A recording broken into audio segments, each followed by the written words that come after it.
सुप्रभात बच्चों, मैं जितेंद्र प्रताप सिंह केबी ऑनलाइन हिंदी क्लास में आप सभी का स्वागत करता हूं। बच्चों, आज हम सब कक्षा 9 और 10 के अंतर्गत आने वाले अपठित गद्यांश और पद्यांश का अध्ययन करेंगे और ये जानेंगे कि ये क्या है।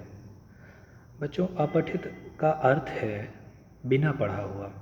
अपठित शब्द आ उपसर्ग, पठ धातु और इत प्रत्यय को मिलाकर के बना हुआ है, अर्थात ऐसा गद्यांश या पद्यांश जिसे पढ़ा ना गया हो, यानी जिसे आपने नहीं पढ़ा है, जो आपकी पाठ्य पुस्तक में नहीं दिया गया।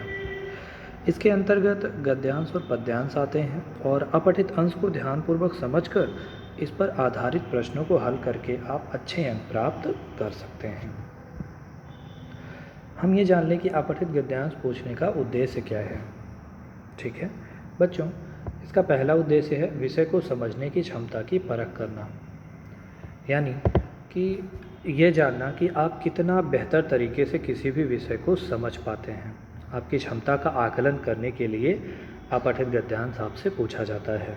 अगला है विषय का संपूर्ण अर्थ में विश्लेषण करने की क्षमता जांचना, यानी आप किसी भी विषय को पूरी तरह से कितने बेहतरीन तरीके से उसका आकलन कर सकते हैं, ठीक है, और किस प्रकार उसे समझ सकते हैं, कितना समझते हैं आप।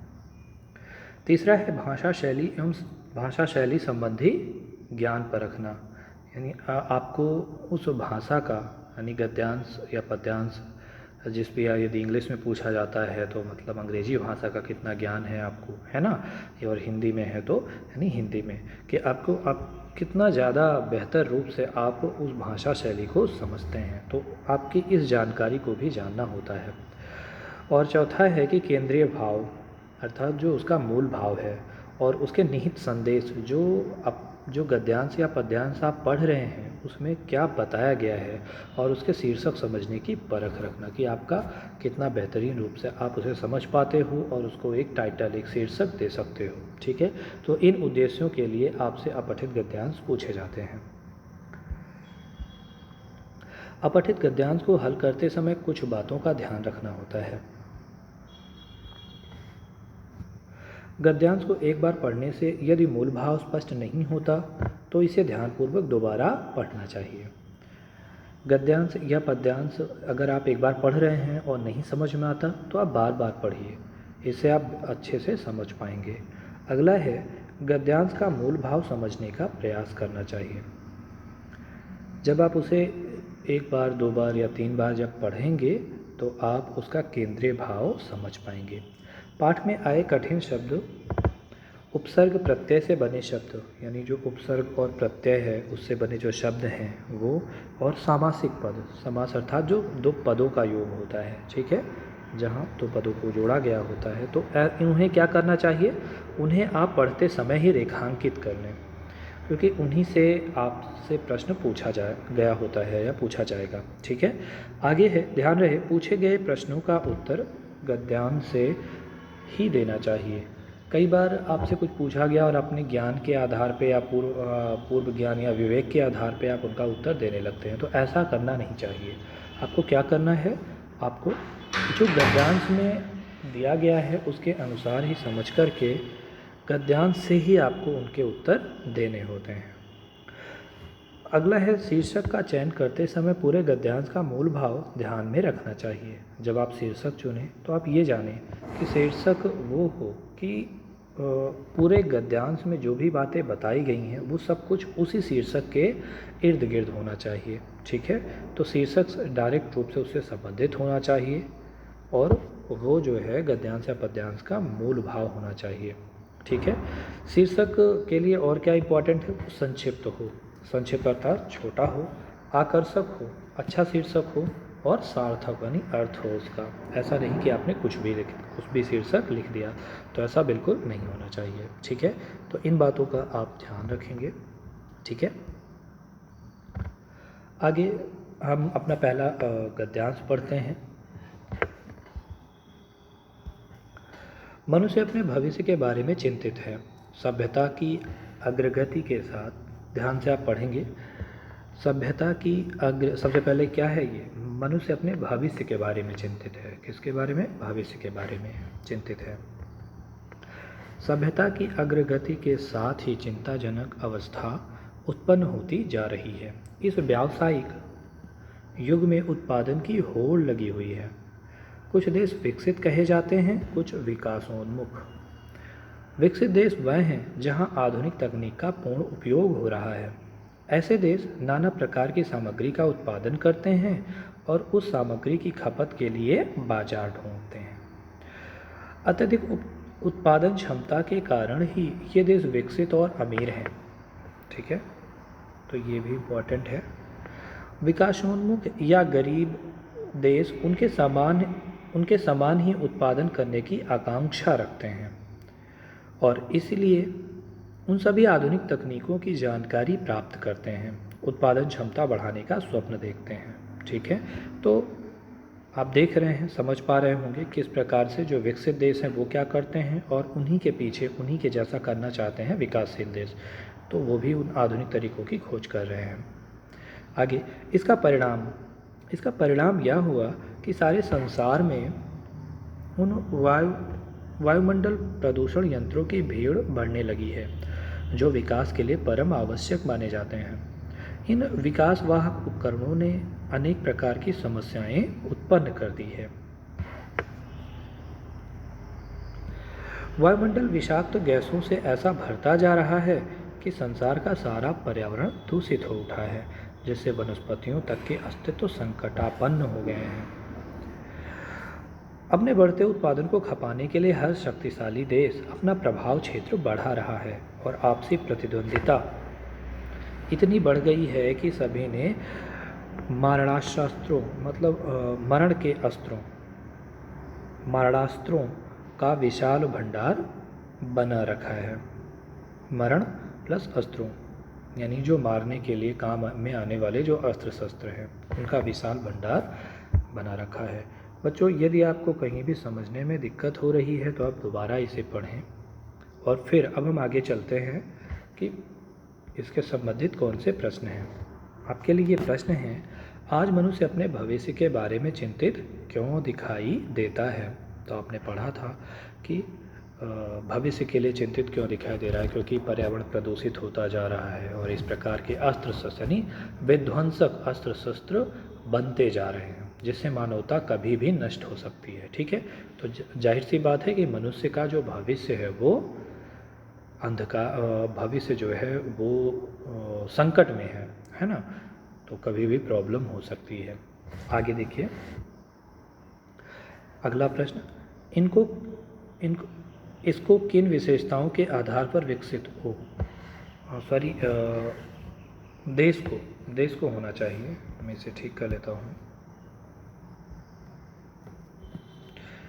देश को, ठीक है, देश को किन विशेषताओं के आधार पर विकसित कहा जा सकता है।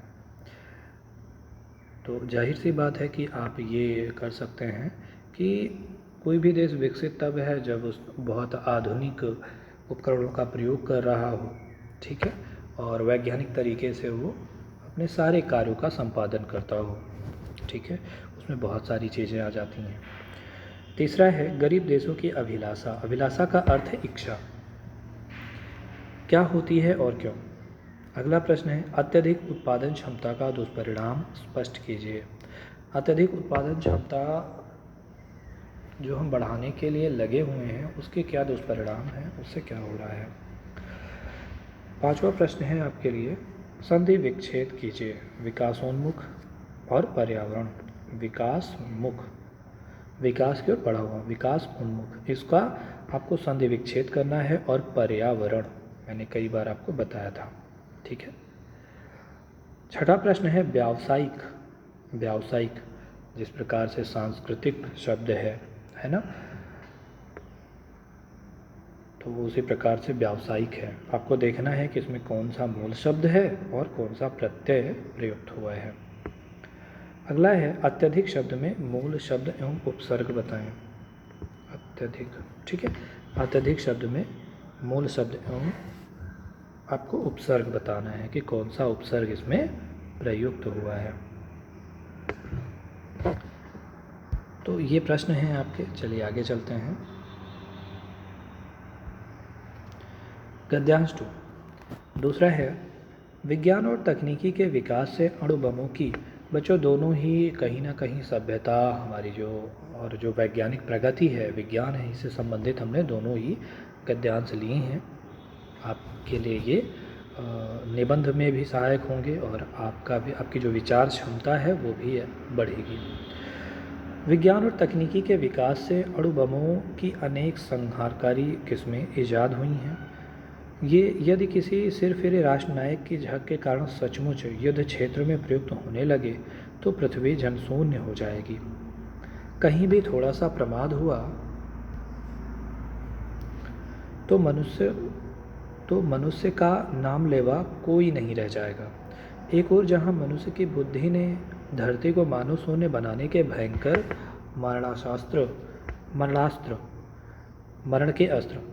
मरणास्त्र तैयार कर दिए हैं, वहीं दूसरी ओर मनुष्य ही इस भावी मानव विनाश की आशंका से सिहर भी उठा है। उसका एक समझदार समुदाय इस प्रकार की कल्पना मात्र से आतंकित हो गया है कि न जाने किस दिन संसार इस विनाश लीला का शिकार हो जाए, है ना। न जाने किस दिन संसार इस विनाश लीला का शिकार हो जाए। इतिहास साक्षी है कि बहुत सी जीव प्रजातियां विभिन्न कारणों से हमेशा हमेशा के लिए विलुप्त हो गईं। बहुत सी आज भी क्रमशः विलुप्त होने की स्थिति में है, पर उनके मन में कभी अपनी प्रगति के नष्ट हो जाने की आशंका हुई थी या नहीं, हमें नहीं मालूम। शायद मनुष्य पहला प्राणी है जिसमें थोड़ा बहुत भविष्य देखने की शक्ति है। तो मनुष्य, यहाँ ये भी बताया जा रहा है कि किस प्रकार से मनुष्य में अन्य जीवों से अलग है, क्योंकि कई सारी जीवों की जो प्रजातियां थी वो विलुप्त तो हो गई, लेकिन यहाँ पे लेखक कह रहा है कि मुझे नहीं लगता कि वो अपनी प्रगति के नष्ट हो जाने का कहीं उन्हें आशंका रही होगी, उन्होंने सोचा होगा। तो ये तो कल्पना शक्ति उनमें होती नहीं है, ये कल्पना शक्ति केवल मनुष्य में होती है। आगे, अन्य जीवों में यह शक्ति थी ही नहीं। बिल्कुल सही बात। यह विशेष रूप से ध्यान देने की बात है कि सिर्फ मनुष्य ही है जो अपने भविष्य के बारे में चिंतित है। ठीक है, तो ये आपका गद्यांश है और आगे जो है, आगे हम देखते हैं इसका प्रश्न और उत्तर। गद्यांश का शीर्षक बताइए। आपको गद्यांश का शीर्षक बताना है। दूसरा है, आज मनुष्य किस आशंका से कांप उठा है। तीसरा प्रश्न है, किस शक्ति के कारण मनुष्य सभी जीवों से भिन्न है। मनुष्य नहीं होना चाहिए, आप काट कर दो। किस शक्ति के कारण मनुष्य सभी जीवों से, यहाँ बिंदी होगी, जीवों से भिन्न है। मनुष्य अपनी बुद्धि का प्रयोग किन दो रूपों में कर रहा है। पांचवा प्रश्न है, आज विभिन्न प्रजातियों की स्थिति क्या है। लेखक को उसके बारे में किस तथ्य की जानकारी नहीं है। मतलब विभिन्न प्रजातियों की क्या स्थिति है। आप जान रहे हैं कि कई सारी प्रजातियां लुप्त हो रही हैं, है ना। और लेखक को किस तथ्य के बारे में जानकारी नहीं है। लेखक को इसके बारे में जानकारी नहीं है कि जो प्रजाति लुप्त हुई है, ठीक है, जो प्रजाति लुप्त होती जा रही है, हम नहीं जानते हैं कि वो अपने अस्तित्व के बारे में, अपने भविष्य के बारे में चिंतित थी या नहीं। आगे है, आज विज्ञान और तकनीकी मानवता के लिए किस तरह घातक बन गए हैं। ये आपको बताना है कि विज्ञान और तकनीक जो है वो मानवता के लिए किस प्रकार घातक बन गए हैं। आखिर ऐसी क्या बात हो गई कि समस्या हो रही है या वो घातक साबित हो रहे हैं।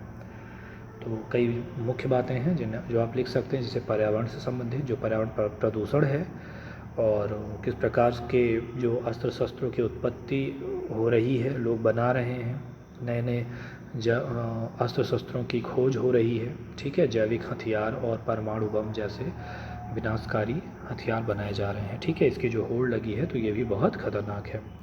समुदाय का अर्थ बताएं बच्चों। समुदाय का आपको अर्थ बताना है। और आठवां प्रश्न है, आतंकित। आतंक शब्द से बना है। आतंकित शब्द में प्रयुक्त मूल शब्द आपको बताना है, मूल शब्द क्या है और फिर उसमें कौन सा प्रत्यय जोड़ दिया गया है। ठीक है, तो बहुत बहुत धन्यवाद बच्चों। ये आपके गद्यांश और पद्यांश हैं, आप इन्हें करेंगे अच्छे से, और यदि समस्या होगी तो आप पूछिएगा। Thank you.